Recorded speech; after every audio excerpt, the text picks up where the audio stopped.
ನಮಸ್ಕಾರ ಸ್ನೇಹಿತರೆ. ಕನ್ನಡ ಭಾಷೆ ತಮಿಳಿನಿಂದ ಹುಟ್ಟಿದೆ ಎಂಬ ಕಮಲ್ ಹಾಸನ್ ಅವರ ಹೇಳಿಕೆಗೆ ತೀವ್ರ ವಿರೋಧ ವ್ಯಕ್ತವಾಗುತ್ತಿರುವ ಬೆನ್ನಲ್ಲಿಯೇ ಹಿರಿಯ ನಟಿಯರು ಈ ಒಂದು ಬೆಳವಣಿಗೆ ಬಗ್ಗೆ ಮಾತನಾಡಿದ್ದಾರೆ. ಕಮಲ್ ಬಗ್ಗೆ ಭಾರಿ ಆಕ್ರೋಶ ವ್ಯಕ್ತವಾಗ್ತಿದೆ. ಇದರ ಬೆನ್ನಲ್ಲೇ ನಾದಬ್ರಹ್ಮ ಹಂಸಲೇಖ ಕೂಡ ನಟನಿಗೆ ಬುದ್ಧಿ ಮಾತು ಹೇಳಿದ್ದಾರೆ. ಹಂಸಲೇಖ ಮಾತನಾಡಿ, ಮಿಸ್ಟರ್ ತಮಿಳ್ ಹಾಸನ್ ನಮಸ್ಕಾರ, ನೀವು ಮಿಸ್ಟರ್ ತಮಿಳ್ ಹಾಸನ್ ಅಂತ ಹೆಸರು ಬದಲಾಯಿಸಿಕೊಳ್ಳಿ ಎಂದು ನನ್ನ ಸಂಗೀತ ಶಾಲೆಯ ವಿದ್ಯಾರ್ಥಿಗಳು ಮನವಿ ಮಾಡಿಕೊಂಡಿದ್ದಾರೆ. ಮಾತು ಮನೆ ಕೆಡಿಸಿತು, ತೂತು ಒಲೆ ಕೆಡಿಸಿತು ಎನ್ನುವ ಗಾದೆ ಮಾತಿದೆ. ಮಾತು ಎಷ್ಟು ತೊಂದರೆ ಕೊಡುತ್ತೆ ನೋಡಿ. ಚೆನ್ನೈನ ಸಿಎಂ ಸ್ಟಾಲಿನ್ ಅವರು ಇಡೀ ದಕ್ಷಿಣ ಭಾರತವನ್ನ ಒಂದುಗೂಡಿಸಬೇಕು ಎನ್ನುವ ಆಸೆಯನ್ನ ವ್ಯಕ್ತಪಡಿಸುತ್ತಿದ್ದಾರೆ, ಕನಸು ಕಟ್ತಿದ್ದಾರೆ. ತೆಂಗಣದಲ್ಲಿ ಕಟ್ಟಬೇಕು ಅನ್ನೋದು ಅವರ ಕನಸು.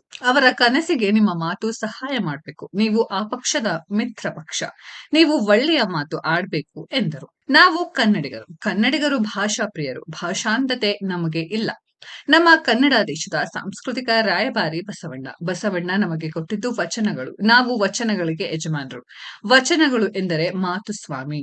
ಮಾತುಗಳನ್ನ ಎಚ್ಚರಿಕೆಯಿಂದ ಆಡಬೇಕು ಎಂದು ಹೇಳಿದ್ದಾರೆ. ತಮಿಳಿಗೆ ಲಿಪಿಯನ್ನ ಕೊಟ್ಟಿದ್ದು ಕನ್ನಡ ಭಾಷೆ ಎಂದು ವಿದ್ವಾಂಸರು ಹೇಳ್ತಾರೆ.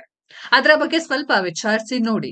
ಎಲ್ಲರೂ ಒಟ್ಟಾಗಿ ಬದುಕಬೇಕು ಎಂಬ ಆಸೆ ಪಡುವ ಭಾರತೀಯರು. ಆದ್ದರಿಂದ ದಯವಿಟ್ಟು ನೀವು ಕ್ಷಮೆ ಕೇಳಿ. ನೀವು ಕ್ಷಮೆ ಕೇಳಿದರೆ ಕ್ಷಮಾಹಾಸನ್ ಆಗ್ತೀರಿ, ಇಲ್ದಿದ್ರೆ ಆ ಹಾಸನ್ ಆಗ್ತೀರಿ ಎಂದು ಹೇಳಿದ್ದಾರೆ. ಅಷ್ಟಕ್ಕೂ ಇಂದು ಘಟನೆ. ಕನ್ನಡ ಸ್ಟಾರ್ ನಟ ಹ್ಯಾಟ್ರಿಕ್ ಹೀರೋ ಶಿವರಾಜ್ ಕುಮಾರ್ ಅವರ ಎದುರೇ ನಿಮ್ಮ ಕನ್ನಡ ಹುಟ್ಟಿದ್ದು ತಮಿಳಿನಿಂದ ಎಂದು ಕಮಲ್ ಹಾಸನ್ ವಿವಾದಾತ್ಮಕ ಹೇಳಿಕೆ ನೀಡಿದ್ದರು. ಇದಾದ ಬಳಿಕ ರಾಜ್ಯಾದ್ಯಂತ ವ್ಯಾಪಕ ಆಕ್ರೋಶ ವ್ಯಕ್ತವಾಗಿತ್ತು. ಮಾತ್ರವಲ್ಲ, ಅವರು ಟಗ್ ಆಫ್ ಸಿನಿಮಾವನ್ನ ಕರ್ನಾಟಕದಿಂದ ಬ್ಯಾನ್ ಮಾಡುವಂತೆಯೂ ಒತ್ತಾಯಿಸಲಾಗಿತ್ತು. ಇನ್ನು ಆನಂತರ ಸಂದರ್ಶನವೊಂದರಲ್ಲಿ ಕಮಲ್ ಹಾಸನ್ ಮಾತನಾಡಿ, ನನ್ನ ಮಾತುಗಳನ್ನು ತಪ್ಪಾಗಿ ಅರ್ಥೈಸಲಾಗಿದೆ. ನಾನು ಪ್ರೀತಿಯಿಂದ ಹಾಗೆ ಹೇಳಿದ್ದೇನೆ.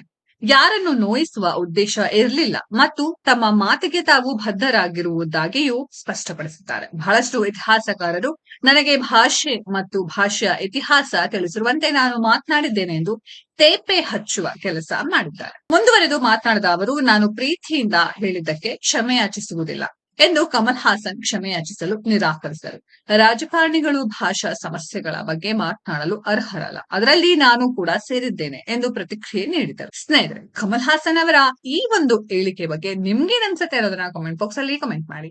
ಈ ವಿಡಿಯೋ ಇಷ್ಟ ಆಗಿದ್ರೆ ಲೈಕ್ ಮಾಡಿ, ಶೇರ್ ಮಾಡಿ, ಚಾನೆಲ್ ನ ಸಬ್ಸ್ಕ್ರೈಬ್ ಮಾಡಿ, ಪಕ್ಕದಲ್ಲಿ ಇರೋ ಬೆಲ್ ಐಕಾನ್ ನ ಹಿಟ್ ಮಾಡಿ. ಮುಂದಿನ ವಿಡಿಯೋದಲ್ಲಿ ಭೇಟಿಯಾಗೋಣ. ಧನ್ಯವಾದಗಳು.